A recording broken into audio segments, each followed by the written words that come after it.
Vous êtes soumis à la discipline du parti et ça a été salutaire. Mais quelque part, après, on a vu le résultat. Le RHDP a perdu face au candidat du PDCI RDA. Vous ne vous êtes pas dit quelque part, il y a une mauvaise lecture au sein du parti? Non. Comme je vous l'ai dit tantôt, ce choix avait ses justifications.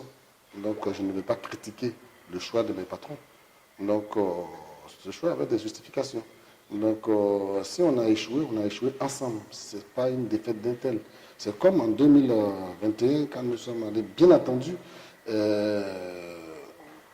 le choix qui a été opéré en 2020 a eu une incidence, puisqu'il y a eu une désorganisation, une déstructuration de nos bases plateaux, mais ça nous a amené également à une deuxième défaite. Mais c'est une défaite collective.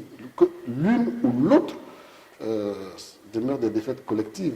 Il faut travailler maintenant là-dessus pour bien rebondir en 2023.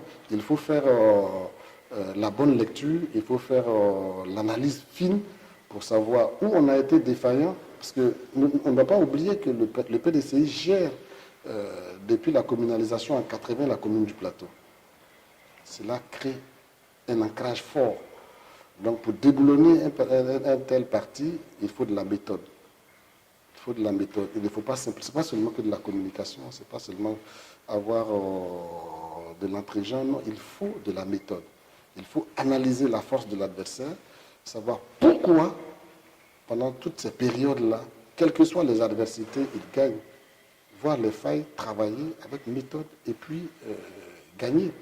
Et je pense que si je gagne en 2023, personne ne contestera ma victoire parce que quand j'ai perdu, Oui, quand vous avez perdu en 2021, vous avez fait preuve d'un certain fair play qui a marqué les esprits. On va revenir sur ça. Mais je voudrais m'intéresser à votre rôle au sein du RHDP. Vous avez dit tout à l'heure, vous êtes directeur départemental du RHDP au Plateau, c'est ça? Je suis coordonnateur régional associé. Ok, coordonnateur régional associé.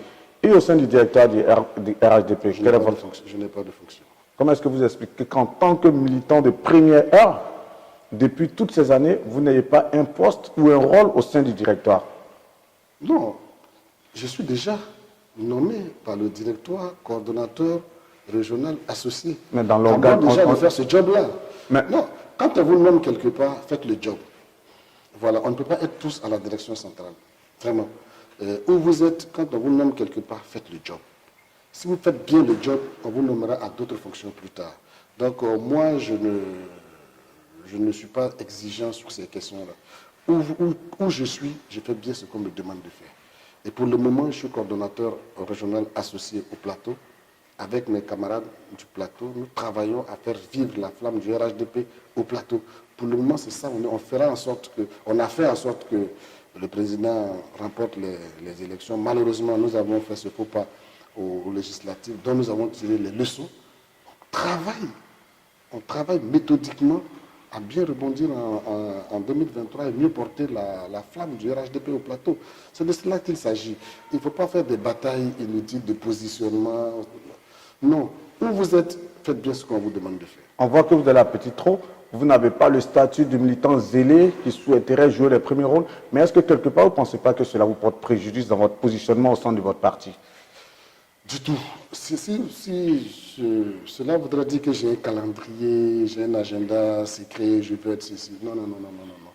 Du tout. Moi, je vais servir. Moi, je veux servir et j'ai une ambition. Parce que je suis lié fortement à cette commune du Plateau. Depuis 1986, je suis lié fortement à cette commune du Plateau. Et je vois que certaines choses ne sont pas faites comme je souhaiterais. On peut mieux faire dans le rayonnement de la ville, dans ce qu'on peut apporter aux populations du Plateau, qui ne sont pas si nombreuses que cela. J'ai des choses que je peux apporter, dont je me sens capable, dont j'ai encore l'énergie pour apporter ces choses-là. Ce combat m'intéresse. Ce combat me passionne. Je vais encore repartir en 2023, mais les autres ambitions, franchement, je n'y pense même pas. Qu'est-ce qui vous a manqué en 2021 lors des législatives? Décidément, vous insistez. Non, mais nous avons accepté qu'on ne le dise pas sur ce plateau. Nous savons ce qui nous a manqué. Nous avons fait une analyse fine de notre défaite. Nous avons reconnu notre défaite. Après avoir reconnu la défaite, nous avons travailler à comprendre notre défaite et voir comment nous pouvons donc réparer cela en 2023. Et nous y travaillons avec méthode, croyez-moi. Ce qui a été salutaire, c'est votre manière d'accepter cette défaite en son temps. Belle déclaration qui a été reprise un peu partout. Ce n'était pas évident. Oui, franchement, ça a été... Mes partisans m'en ont voulu au départ avant de comprendre que... Oui, non, parce mais que c'était c'était un très bel exemple. Et puis il y avait un peu de tension au plateau qui commençait à poindre. Des gens, non, moi je ne peux pas être solidaire d'action antidémocratique, jamais. Ça a été un très bel exemple. C'est votre manière pour vous de faire la politique, ça? Tout à fait. Et je pense que chaque fois que j'ai eu à prendre la parole, mais en fait, cet exemple-là a été pris difficilement parce que, bon, il a été suivi par d'autres et il a été relayé. Tout à fait. Mais pendant la campagne, il est arrivé que je fraternise avec... oui, vos militants sympathisés. Avec les militants voilà, c'est ça. Du camp de Erojac. Le dernier jour de la campagne, le candidat, le maire Erojac et moi avions malencontreusement, le fait du hasard, choisi la même cité policière pour des meetings de campagne. Et la tension commençait à monter. Moi, je suis son aîné, j'ai appelé mes partisans, je leur ai dit on suspend et à notre meeting de clôture et à notre caravane. Parce qu'il ne servira à rien que des jeunes du plateau s'affrontent inutilement. On a fait une belle campagne. Donc, rentrez chez vous et puis rendez-vous le jour du vote. Donc, c'est ma façon de faire la politique, je n'entends pas changer. Mais justement, cette déclaration a eu un peu plus d'éclat pour 2021, d'autant plus qu'en 2018, on se rappelle que le candidat du RHDP était carrément allé en guerre contre Ewo. Oubliez 2018. C'était le contexte de 2018. Donc, non, oubliez 2018. Maintenant, nous sommes dans une autre posture. Vous avez vu que j'ai rencontré le maire Benjo récemment. Tout à fait. Je suis allé saluer. C'est un aîné. Il a incarné pendant 17 ans le leadership de la commune. Il a été mon maire pendant 17 ans au conseil municipal du plateau, avec qui j'ai eu à collaborer vraiment très correctement. Il a eu à le rappeler d'ailleurs au cours de nos échanges. Donc c'est cet esprit-là qu'il faut cultiver. Donc les oppositions, sortons de cela. Et les gens du plateau l'ont compris. Hein. Les gens du plateau sont pour une paix. Ils vont s'exprimer. Ils vont s'exprimer pour celui-ci ou pour celui-là, mais dans la paix, c'est tout. Et d'ailleurs, je suis sur un chantier avec le maire Benjo pour que cet esprit de paix-là demeure au plateau.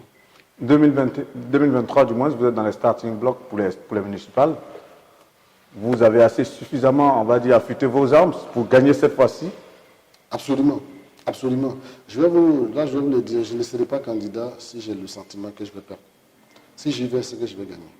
En tout cas, si vous entendez que je suis candidat, sachez que j'ai suffisamment travaillé et que je suis suffisamment convaincu de la victoire.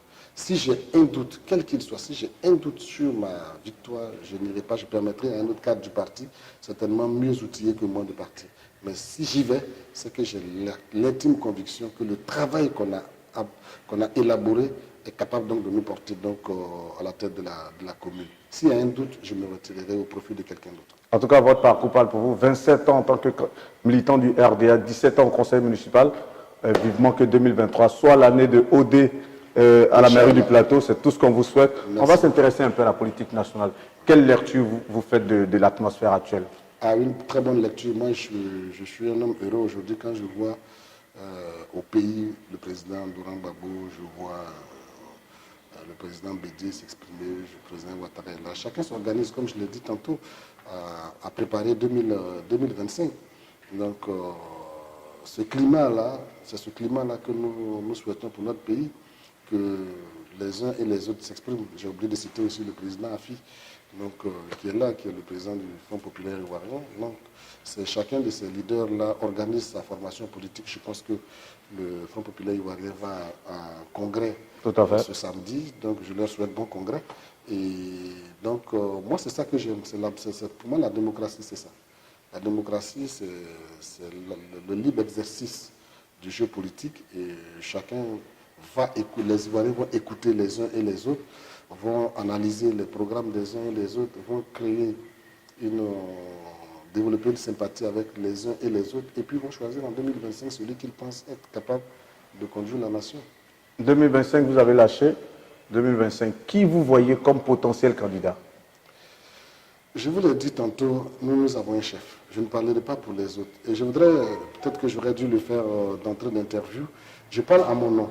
Tout à fait. Mon nom, je ne suis pas... Oui, c'est vous qui êtes notre voilà, invité. Vous n'êtes pas le représentant, comme moi, le porte-parole du RHDP. Non, pas du tout. Là, on rencontre OD.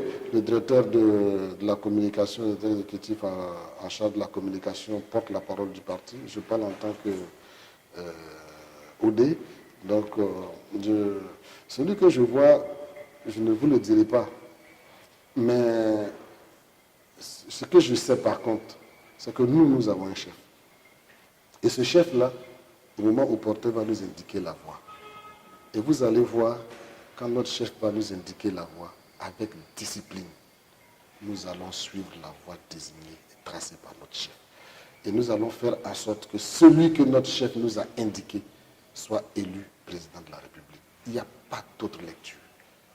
Ce que le président Ouattara, parce qu'on sait qu'il est clairvoyant, ce qu'il va nous commander de faire en 2025 ou en 2024, nous allons le suivre et nous allons nous battre. Et là, croyez-nous, nous allons nous battre chacun là où il est.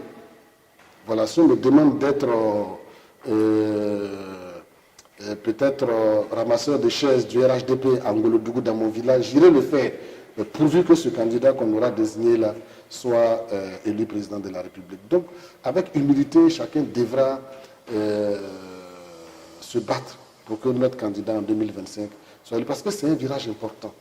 C'est un virage très important en 2025. Et le RHDP va démontrer que nous sommes la première force du pays, croyez-moi. Mais est-ce qu'il n'y a pas de noms qui circulent tout de même au sein du parti? Mais des noms circuleront toujours. C'est une élection. Des noms circuleront toujours. Vous n'avez pas les échos? Non, je lis dans la presse, parfois on entend des murmures ici et là, mais ce que je sais, c'est que moi je fais confiance à mon président.